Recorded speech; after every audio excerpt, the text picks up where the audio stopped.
Bonjour à tous, cette séquence vidéo est dédiée au théorème de Norton.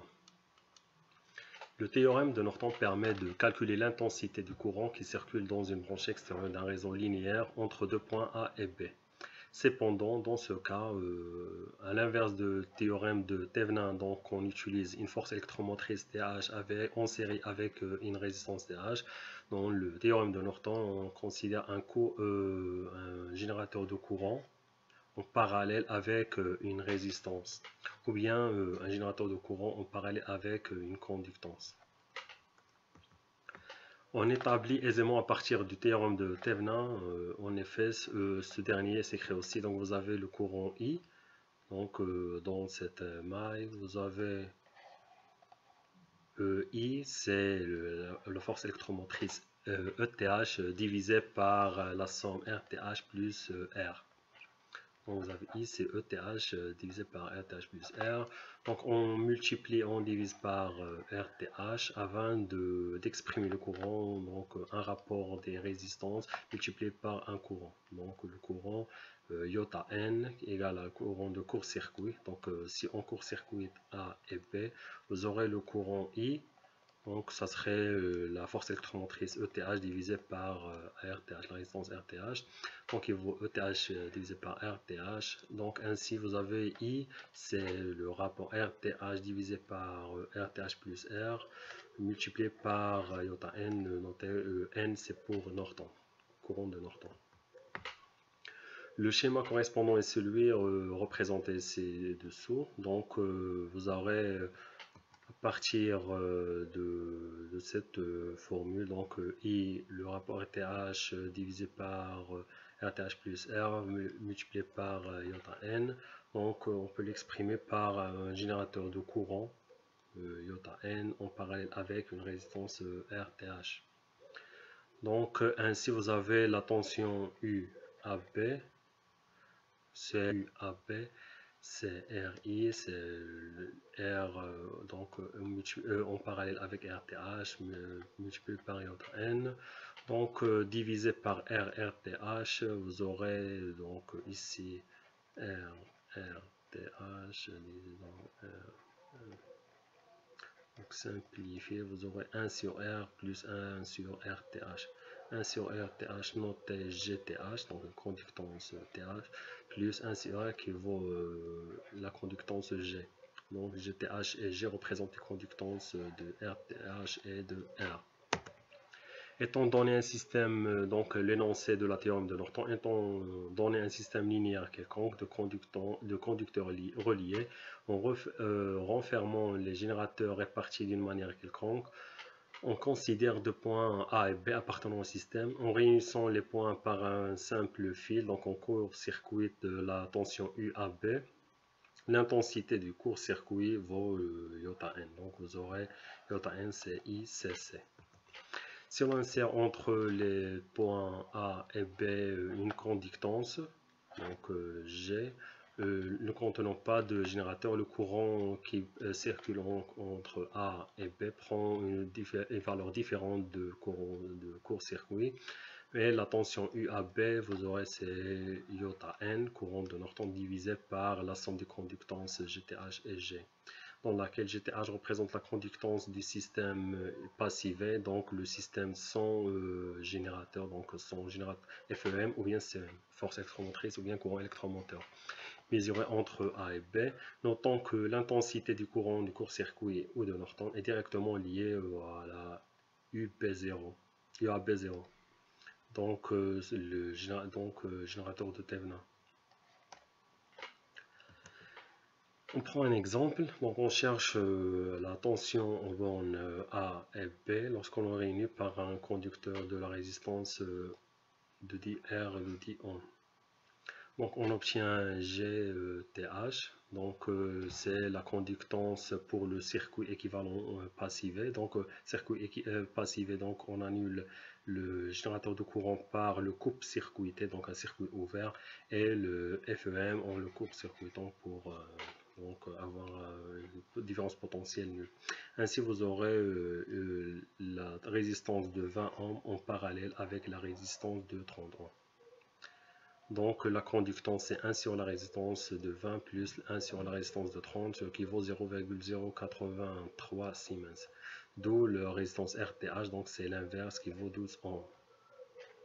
Quand le courant de Norton, on l'obtient rapidement en calculant l'intensité du courant de court-circuit, c'est-à-dire en connectant directement les points A et B. Donc ainsi vous avez le courant de court-circuité, c'est le courant I. Donc c'est I moins le courant de générateur de courant de 5 ampères. Car en appliquant la loi des nœuds à ce point-là A. Donc I, c'est le courant qui parcourt la résistance 30 ohms et plus le courant de 5 ampères. Donc c'est le courant I, c'est 15 divisé par 20 moins le 5 ampères du générateur de courant. Ainsi vous avez le courant IAB, c'est moins 4,25 ampères.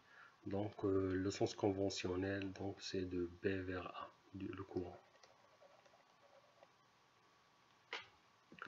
On peut retrouver le courant de Norton en effectuant la multiplication de la force électromotrice ETH par la conductance GTH.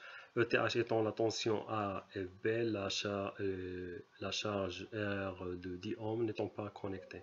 La résolution du circuit initial, donc vous avez 15, donc en appliquant la loi des mailles, vous avez 15, donc moins la tension en borne de la résistance de 20, ainsi moins la résistance, donc la tension en borne de la résistance de 30 U30. Donc de U de 20, donc c'est 20 multiplié par le courant I. C'est R multiplié par 20. Et vous avez la tension U30, donc la tension au bord de la résistance 30, c'est 30 ohms multiplié par le courant IAB, donc qui vaut, c'est I moins les 5 ampères. Donc vous aurez 15 égale à 20I plus 30 facteur de I moins 5. Donc vous aurez ces 15 30 multiplié par moins 5, c'est plus 150. Donc 20i plus 30i, c'est donc 50i. Ainsi, vous avez i, c'est 165 divisé par 50 qui vaut 3,3 ampères. Ainsi, vous avez UAB, c'est 30 multiplié par 3,3, donc le courant qui parcourt la résistance de 30, moins le courant I, donc UAB c'est 30 multiplié par le courant IAB, le courant c'est I moins le 5 ampères, donc 3,3 ampères moins 5 ampères. Ainsi, vous avez UAB, c'est moins 51 volts.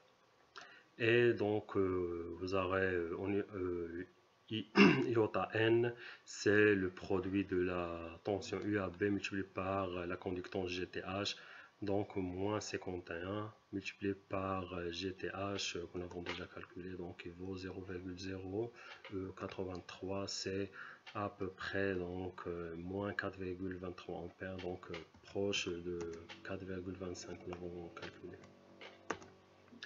Une extension pour le régime sinusoïdal. Donc, comme le théorème de Thevenin, l'extension du régime sinusoïdal pour Norton, donc il suffit d'utiliser donc les notations complexes du courant et des tensions, et on utilise des admittances donc qui représentent donc les bobines et les condensateurs au lieu des conductances. La tension complexe, donc c'est UAB, notation complexe, c'est IN, notation complexe, divisé par les admittances YTH et Y. Et vous avez le courant de Norton, notation complexe, c'est le courant la tension UAB0 multiplié par l'admittance YTH. dans laquelle Y c'est l'admittance du dipôle de connexion donc entre A et B.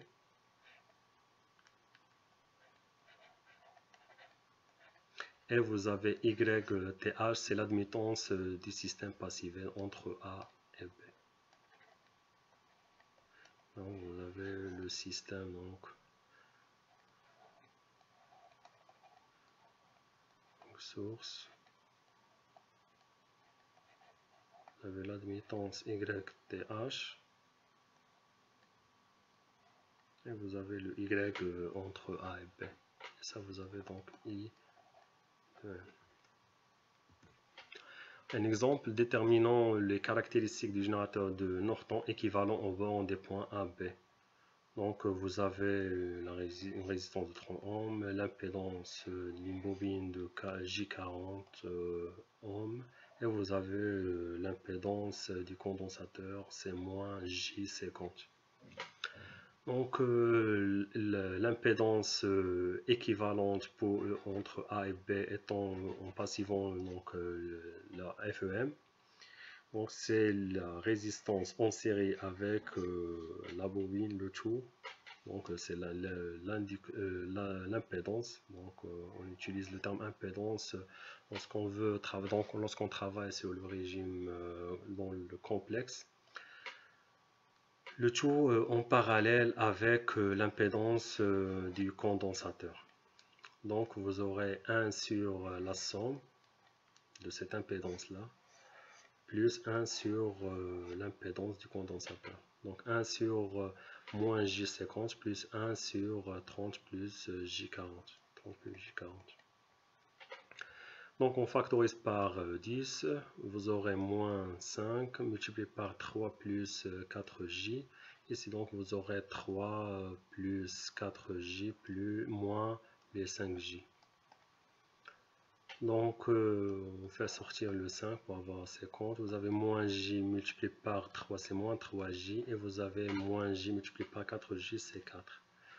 Ici donc vous avez 4J moins 5J, c'est moins 1J. Et donc en multipliant le numérateur et le dénominateur par 4 plus 3J, donc on aura 3 plus J, le tout divisé par 250.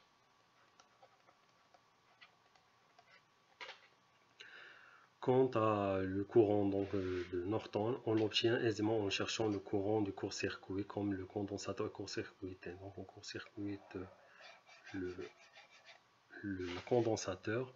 Ainsi donc vous avez le courant qui parcourt l'impédance de la résistance plus l'impédance de la bobine, c'est FEM divisé par cette impédance. Donc c'est 2 divisé par 30 plus 40J. Ainsi donc vous avez le courant de Norton, vous avez le module. Donc c'est le module donc c'est 0,2 plus 4J, le module donc vous aurez au carré, ici vous aurez donc 3 au carré plus 4 au carré. Donc c'est 0,2 divisé par 9 plus 16 c'est 25, la racine de 25 c'est 5. Donc il vaut 0,04, donc c'est le module. Et vous avez l'argument, c'est l'argument du numérateur moins l'argument du dénominateur. Vous avez donc ces 0 moins la partie imaginaire sur la partie réelle, donc c'est moins 4 sur 3. Donc vous avez la tangente de phi, c'est moins 4 sur 3. Ainsi donc un réseau linéaire entre deux points de A et B peut être représenté soit par un générateur de tension de Thevenin, ETH en série avec une impédance de Thevenin, ou bien par le terme de Norton, un générateur de courant, donc le courant IN, donc je mettrai en minuscule, I notation N, il vaut donc le ETH sur le ZTH, en parallèle avec l'admittance qui vaut 1 sur ZTH. Donc on passe maintenant à multisim pour vérifier les résultats des exemples que nous avons traités dans cette présentation.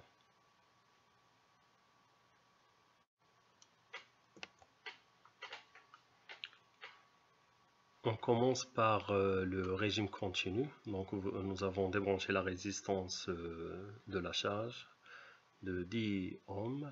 Donc tout d'abord on commence par mesurer la tension, le courant I qui parcourt la résistance de 20 ohms et la tension UAB, donc différence potentielle entre la résistance de 30 ohms.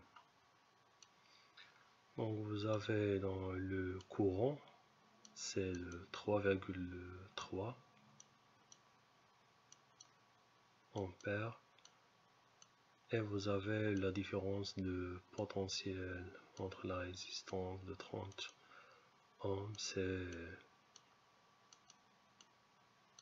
moins 51 volts. Donc 3,3 et moins 51. Maintenant, maintenant on mesure le courant de Norton. Pour cela, on court-circuite la résistance AB et donc on mesure iota n. Donc on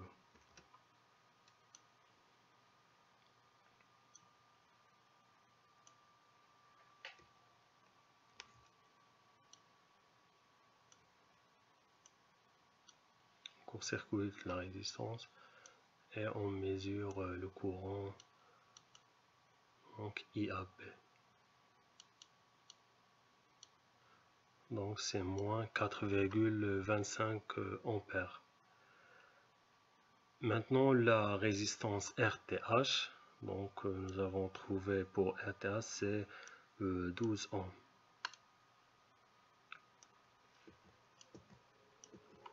Donc on passive le circuit pour le générateur de courant, donc on coupe-circuit, donc coupe-circuit, et vous avez pour la FEM, donc on colle la court-circuit. Donc on prend ici, donc multimètre, et on mesure RTH. Donc c'est 12 ohms.